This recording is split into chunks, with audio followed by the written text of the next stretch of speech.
Bumabaderang balita sa Pilipinas News. Comedy King Dolphy, pumanaw na sa edad na 83 bago mag alas 9 ng gabi.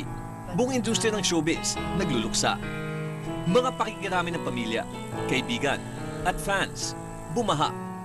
Kapatid na si Willie Revilla may kinumpirma ang balita sa pagpanaw ng Comedy King sa kanyang programang Real Time Big Time. Wala na po si Tito Dolphy. Si Shasha Padilla pa yung kausap ko.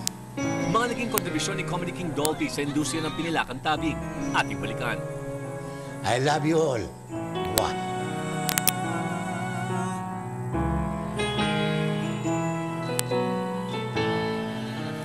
Malungkot na balita mga kapatid, alas 8:34 ng gabi kanina pumanaw na si Comedy King Dolphy dahil sa multiple organ failure. Higit isang buwan ding na-confine si Dolphy sa Makati Medical Center.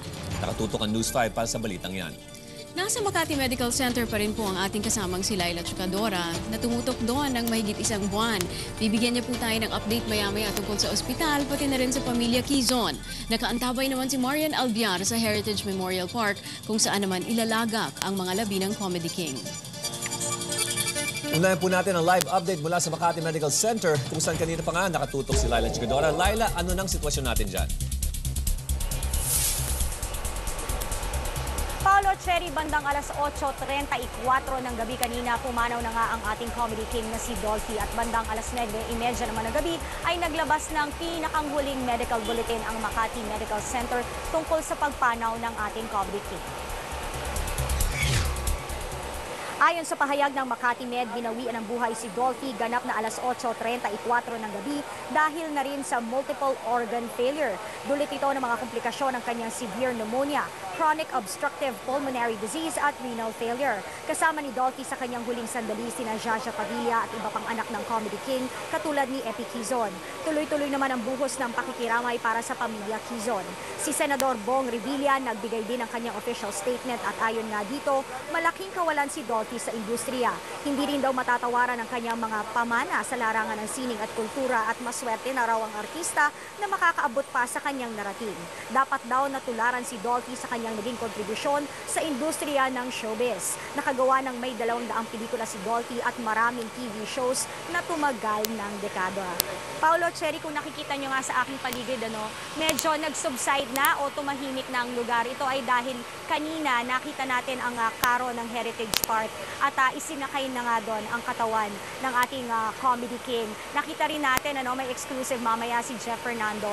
Nakita natin na isinakay doon ang katawan at si Epi Quizon at si Boy 2 Quizon ay parang tila nag-aayos ng gamit ng ating Comedy King. Sa ngayon, patungo na ang mga labi ni Tito Dolphy sa Heritage Park. So medyo humupa na ang mga tao dito. Pero kanina talaga, kung nakita nyo lang, sobrang daming tao. Bumubuhos ang hindi lang media, kundi mga fans, pati na rin ang mga sausawero at sausawera na gustong makiusyoso sa pagkawala ng ating Comedy King. So yan muna ang latest dito, Paulo, Chen. Laila, oo, kasi kanina matapos marinig ng ating mga kababayan na pumanaw na nga ang Comedy King na si Dolphy, marami talagang nagpuntahan doon mismo sa Makati Medical Center at ang balita nga natin, pati yung mga nurses dyan, naiyak dito sa pagpanaw ni Dolphy. So ngayon, nag-alisan na ngayon ang mga fans dyan, Laila, at ano ngayon ang Tama ka, Cherry. Pero alam mo kanina, pinagkaguluhan talaga ng media, pati na rin ng mga fans ang karo ng ating Comedy King, lalo na nung natunugan nila, napapalabas na ito doon sa parking area. Bigla talaga ng takbuhan ng mga media at sinundan ang karo ng ating Comedy King. Ano bang wishes ngayon ng pamilya? Anong wishes ngayon ng pamilya ni Dolphy? Actually, Cherry, wala pa tayong nakakausap na isa sa pamilya ng ating Comedy King. Siguro dahil sila nga ay nasa kanilang morning stage pa. Pero asahan nyo na sa mga susunod na oras o probably bukas ay may makukuha na tayong pahayag mula sa Quizon family. Nakita rin natin si Eric Quizon kanina na nagmamadaling lumabas mula sa ospital. Siguro para asikasuhin na rin ang mga labi ng kanyang ama na si Dolphy.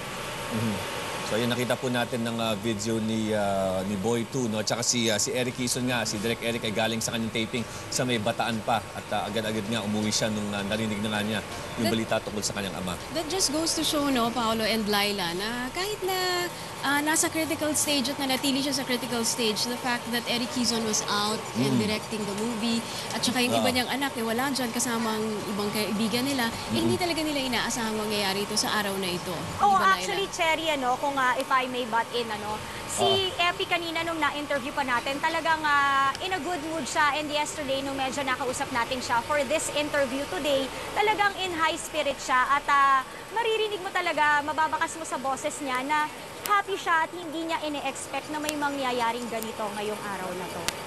Alright, maraming salamat, Laila, para sa update na yan.